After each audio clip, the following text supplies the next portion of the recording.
بزرگان محترم، ارض فلسطین کے تعلق سے کچھ باتیں گزشتہ ہفتے ایک مجلس میں آپ کے گوش گزار کی تھی۔ آج بھی کچھ باتیں اسی تعلق سے آپ کے گوش گزار کرنا ہے۔ ماضی قریب میں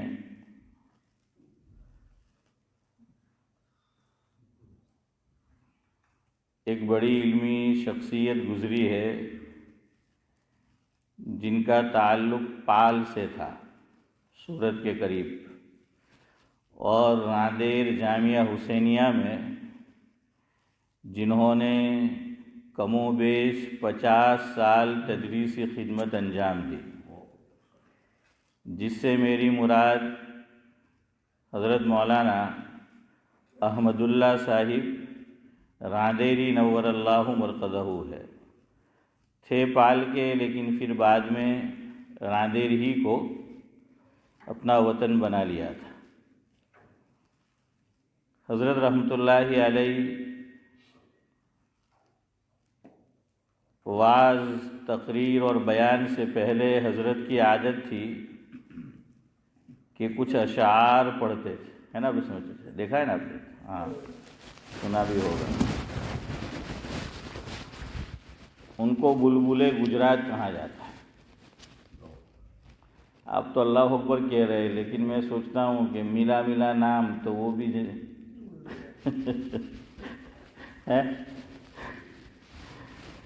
وہ کوئی اچھا لقب دیتے ہیں پرندے کا۔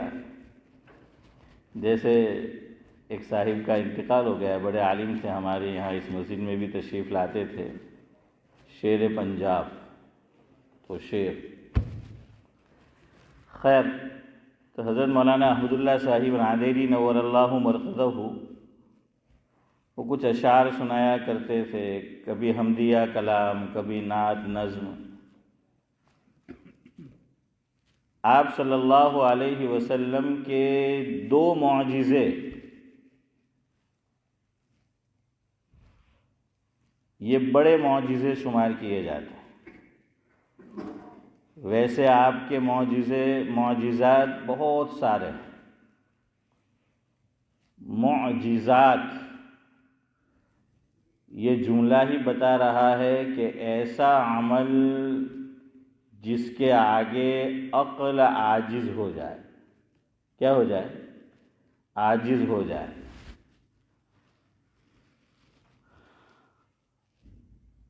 خرق عادت اور خارق عادت اس کو کہا جاتا ہے۔ تو بہت سارے معجزات ہیں اللہ کے نبی صلی اللہ علیہ وسلم کے، ان میں 2 معجزے مشہور ہیں اور بڑے معجزے ہیں۔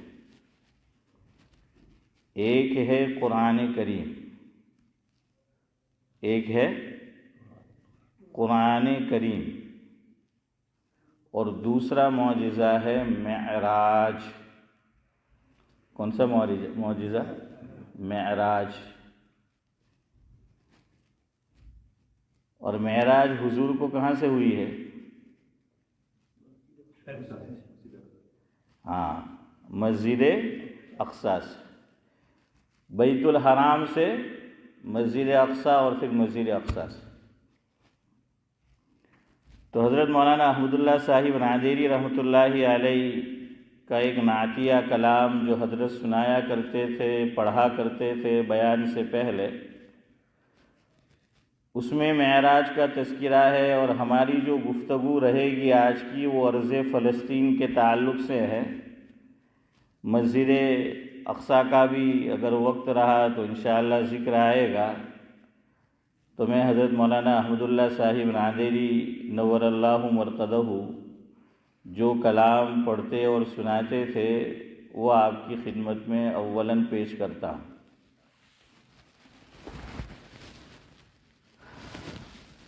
کہ جس میں معراج کا ذکر ہے۔ یہیں سے وہ بات شروع کرتے ہیں کہ معراج پر جو پہنچے نبی، معراج پر جو پہنچے نبی ظاہر ہوئے راز خفی.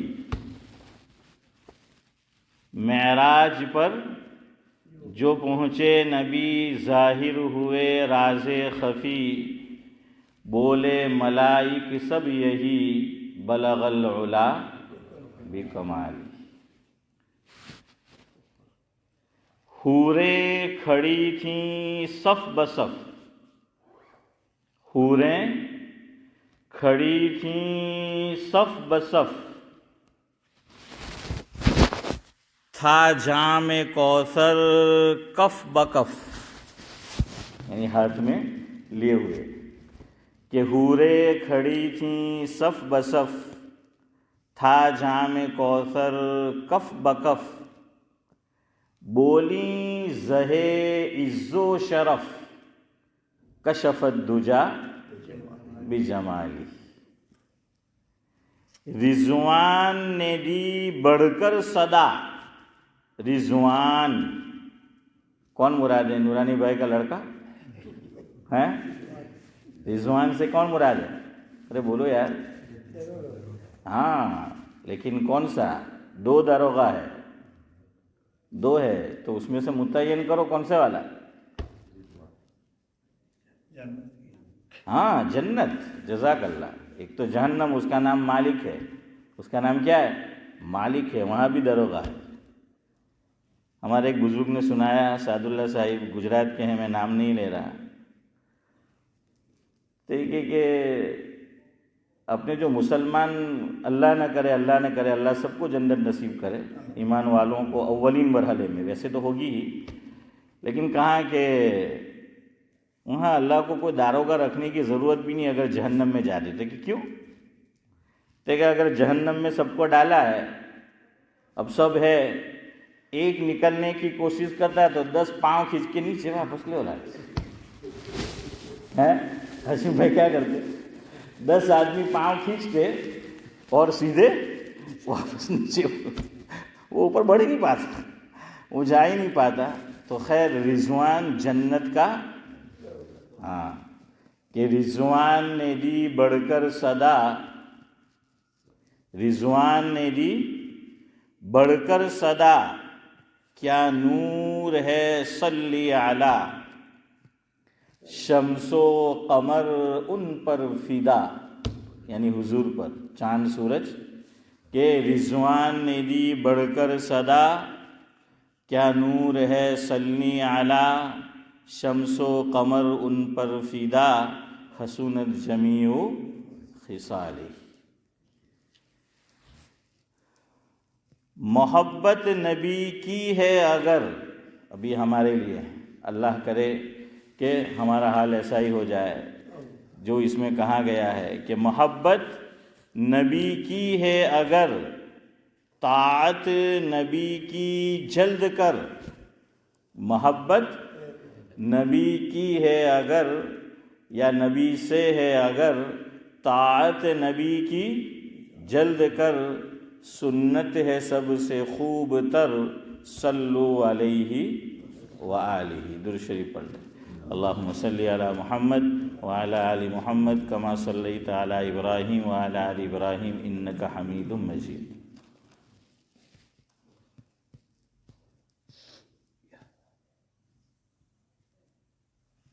ایک محاورہ ہے، وہاں سے میں بات شروع کرتا ہوں.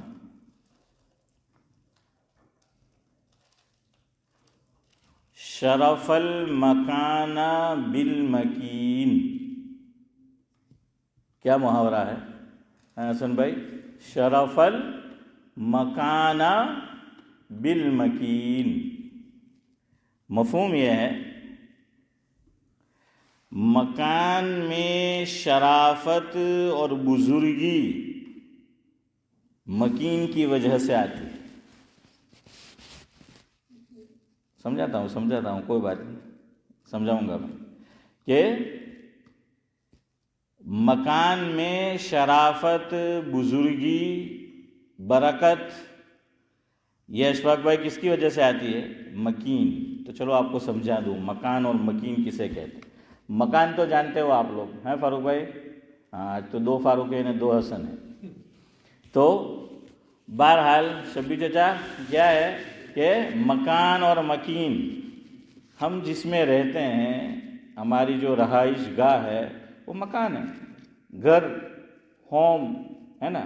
آپ نے لکھا ہے ہوم سویٹ ہوم ہے ذاکر بھائی کے گھر میں. تو بہرحال صدیق بھائی جو لو گے نہیں. تو کیا ہے کہ ایک ہے مکان اور دوسرا الیاس بھائی کیا ہے جو اندر رہتے ہیں، جن کی رہائش ہے چودھری صاحب، اس کو کیا کہتے ہیں نورانی بھائی؟ مکین. مکان جس میں رہا جائے، مکین جو اس میں رہتا ہے. سمجھ آیا آپ؟ ہاں بھائی عرش، آپ کے نام کی طرح اوپر سے تو نہیں گئے بات ہیں؟ سمجھ آئے گئی نا؟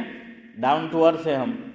تو بہرحال شرف المکان بالمکین، یعنی مکان میں شرافت اور بزرگی کس کی وجہ سے آتی ہے؟ مکین کی وجہ سے آتی ہے، رہنے والے کی وجہ سے آتی ہے. لوگ کہتے ہیں کہ بھئی فلاں مکان جو ہیں وہ بڑا بابرکت ہے. کیوں؟ اس میں فلاں بزرگ کی کیا تھی؟ رہائش تھی. بولتے ہیں نا کہ فلاں بزرگ کی کیا تھی؟ رہائش تھی. تو مکان میں شرافت کس کی وجہ سے آتی ہے؟ بزرگی مکین کی وجہ سے آتی ہے. بیت المقدس، ارض فلسطین، ارض یعنی زمین. کہتے ہیں کہ انگلش والوں نے یہ لفظ عربی سے چرایا ہے. انگلش میں کیا بولتے ہیں؟ ارتھ بولتے ہیں نا، ارتھ کوئک ہیں، زلزلہ، ارتھ. اور عربی میں ہے ارض، الف را اور ضاد، تو ارض اور ارض. تو بہرحال وہاں فضیلت کیوں آئی یہ آپ کو سمجھانا ہے کہ وہ جگہ بڑی برکت والی ہے. دنیا میں 3 جگہیں بڑی مبارک ہیں، یعنی بطور خاص. ویسے تو اور بھی ہے دنیا میں، جہاں جہاں مساجد ہے وہ خود حدیث پاک میں اس کا مفہوم ہے. اللہ کے نبی صلی اللہ علیہ وسلم سے سوال کیا گیا کہ بھائی دنیا میں سب سے بابرکت جگہیں کون سی ہیں؟ تو حضور نے یہ معلوم نہیں تھا، کہا کہ پوچھ کر بتلاؤں گا. جبریل امین سے وہ حدیث آپ کو معلوم ہے، مفہوم. خیر، تو بتایا کیا گیا کہ روئے زمین پر سب سے بہترین جگہیں عند اللہ کون سی ہیں؟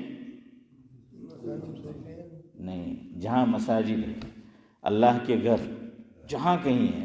اسی لیے کتابوں میں لکھا ہے کہ دنیا میں جس خطے پر مساجد بنی ہوئی ہے تو جنت میں وہ مساجد کی جگہ بھی کہاں پہنچائی جائے گی؟ جنت میں پہنچائی جائے گی، وہ جنت میں پہنچائی جائے گی. لیکن میں بطور خاص طور سے 3 جگہ کیا ہے؟ بیت الحرام مکہ مکرمہ میں، مکہ مکرمہ، مسجد نبوی مدینہ منورہ، اور مسجد اقصی فلسطین، ارض فلسطین. یہاں ایک بات یاد رکھیں، حضرت مولانا مفتی سعید احمد صاحب پالنپوری نور اللہ مرقدہ، حضرت کی ترمذی شریف کی تقریر جو دارالعلوم دیوبند میں ہوتی تھی وہ کتابی شکل میں چھپ چکی ہے. اس کا نام ہے تحفۃ العلمعی. اسماعیل بھائی، تو تحفۃ العلمعی میں حضرت مولانا مفتی سعید احمد صاحب پالنپوری نور اللہ مرقدہ نے جو کچھ فرمایا اور جو لکھا ہوا ہے اس کا مفہوم اور خلاصہ یہ ہے کہ قرآن و سنت میں، قرآن و حدیث میں جو فضائل ملک شام کے بیان کیے گئے ہیں وہ سب فضائل ارض فلسطین کو بھی شامل ہیں. ابھی میری بات پوری نہیں ہوئی، آپ کو میں سمجھاتا ہوں ذرا. 2 چیزیں الگ ہیں. ایک قرآن و حدیث میں مستقل فلسطین کے فضائل ہیں، فلسطین کے فضائل الگ سے،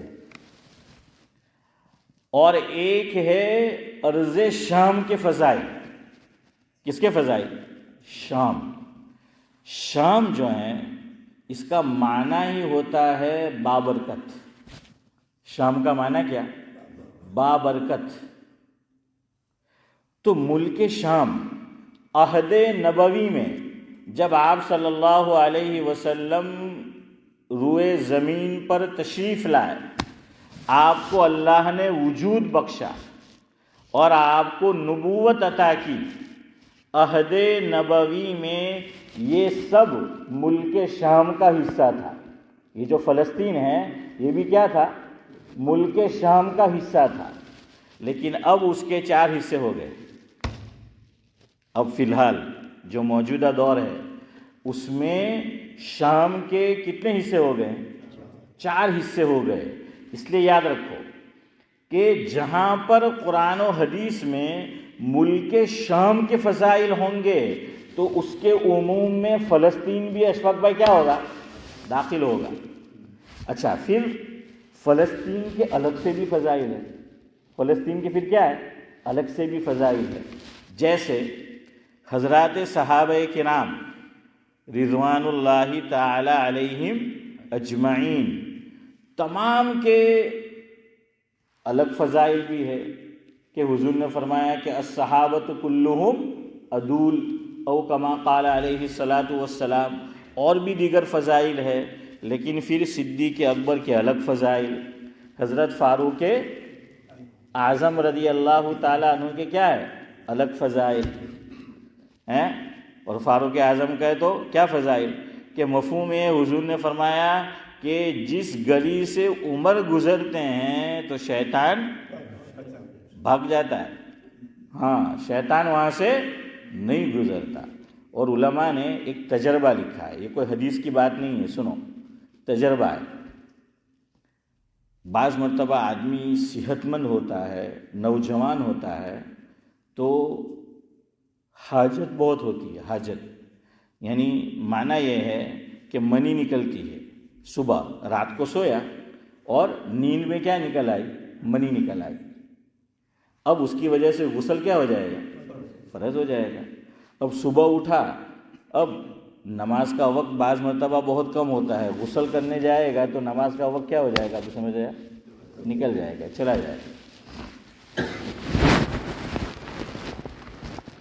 یہ بعض مرتبہ شیطان کھیلتا ہے۔ حدیث پاک کی روشنی میں یعنی اس سے مستفاد ہے کہ یہ شیطان کھیلتا ہے اور جان بوجھ کر وہ حاجت اتنی ہوتی ہے کہ اس کا منشا اور مقصد یہ ہے کہ اس مسلمان کی نماز کیا ہو جائے؟ قضا ہو جائے۔ تو کہاں کہ سونے سے پہلے سینے پر انگلی سے صدیق بھائی کیا لکھ دو؟ عمر، عین میم اور را، تو انشاءاللہ اس سے چھٹکارا مل جائے گا۔ شیطان آج بھی ڈرتا ہے، شیطان آج بھی کیا ہے؟ وہ جو ہے وہ ڈرتا ہے، لیکن یہ تجربے کی بہرحال بات ہے۔ تو الگ سے فضائل، تو یہ سمجھو فلسطین کے 2 طرح کے فضائل ہیں۔ ایک فلسطین کے الگ اور مستقل فضائل ہے، اور دوسرے عمومی طور پر، عموم کہ ملک شام کی جہاں بات آئے گی، جیسے قرآن کریم کے اندر بھی ہے۔ بہرحال چلو ابھی چھوڑتے ہیں، وقت نہیں ہے تو میرے پاس 5 منٹ رہ گئے، ہمارا جو وقت ہے وہ تو کیا ہے، اتنی بات یاد رہ گئی آپ کو کہ ملک شام کے جو فضائل ہے اس کے عموم میں کون داخل؟ ارے بولو یار، فلسطین، جزاک اللہ، پیلسٹائن، وہ کیا ہے؟ وہ داخل ہے، نمبر 1۔ نمبر 2، فلسطین کے اور مسجد اقصیٰ کے پھر کیا ہے؟ الگ سے بھی فضائل ہے۔ ایک بات یہ ہوئی۔ دوسری بات، عہد نبوی میں اللہ کے نبی صلی اللہ علیہ وسلم کے زمانے میں یہ ایک ہی تھا۔ فلسطین بھی کس کا حصہ تھا؟ شام کا، جزاک اللہ۔ اب کتنے پارٹ ہو گئے ہیں؟ 4۔ اگر میرے ذہن میں ہو تو آپ کو بتاؤں، حضرت نے جو نام لکھے، اور آپ لوگ تو بہرحال جغرافیائی اعتبار سے آپ کو پتہ بھی ہوگا، تو میں غلط کروں تو لقمہ دے دینا، ویسے بھی رمضان قریب ہے۔ نمبر ایک تو سوریا جس کو بولتے ہیں، شام سیریا جس کو بولا جاتا ہے، وہ کیا ہے؟ ایک الگ حصہ وہ ہو گیا۔ دوسرا ہو گیا لبنان یا لبنان، کیا بولتے ہیں؟ زیر ہے یا زبر ہے؟ لبنان زبر ہے، تو لبنان۔ تیسرا ہے اردن، جارڈن، ہاں تو اردو میں اردن بولتے ہیں اس کو، تو ہے جارڈن۔ اور چوتھا غزہ، فلسطین۔ یہ اب 4 حصے ہو گئے۔ یہ کیا ہو گئے؟ 4 حصے ہو گئے۔ اسی لیے دمشق اور دمشق دونوں طرح اس کو بولا جائے گا، دال پہ زبر بھی بول سکتے ہیں اور دال کے نیچے زیر بھی پڑھ سکتے ہیں۔ تو حضرت عیسیٰ علیہ السلام کچھ روایات یہ بتا رہی ہیں کہ قرب قیامت میں صدیق بھائی جب تشریف لائیں گے تو کہاں ہوں گے؟ ہاں، تو وہ ملک شام ہے۔ وہ جو فضائل بیان کیے گی تو اس وقت میدان محشر کہاں قائم ہوگا؟ آسمان سے اوپر یا زمین کے نیچے یا زمین کے اوپر؟ بتاؤ مجھے، 3 آپشن ہیں، 3 آپشن ہے، بتاؤ مجھے میدان محشر کہاں قائم ہونا ہے؟ آسمان کے اوپر، زمین کے نیچے، یا آسمان کے نیچے اور زمین کے اوپر؟ زمین کے اوپر، جزاک اللہ، صحیح جواب ہے۔ لیکن میدان محشر قائم کہاں ہوگا؟ شام ہے، شام میں۔ کیا ہے؟ تو یہی شام۔ تو اس لیے یہ بڑی بابرکت جگہیں ہیں، اور حضور نے 3 مساجد کے مستقل فضائل بیان کیے ہیں۔ ایک مسجد نبوی، دوسرا مسجد حرام، اور تیسرا مسجد اقصی۔ ہم لوگ مکہ مکرمہ بھی خوب جاتے ہیں جن کو اللہ نے وسعت دی ہے، مدینہ منورہ بھی جاتے ہیں، مسجد اقصی بھی جایا کر۔ نیت کر لو کہ ہمارے ان بھائیوں کی کچھ نہ کچھ کیا ہو جائے گی؟ مالی مدد ہو جائے گی۔ وہاں پر بھی الگ سے فضائل ہے۔ ایک نماز پڑھنے کے، ایک نماز ہم ادا کریں گے مسجد اقصی میں، کتنی نمازوں کا ثواب؟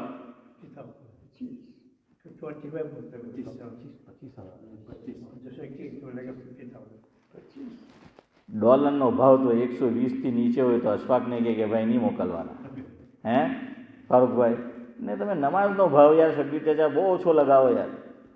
25 તો એમ બી આપણને મળે મોલ્લાની મસ્જિદમાં, હે હસનભાઈ?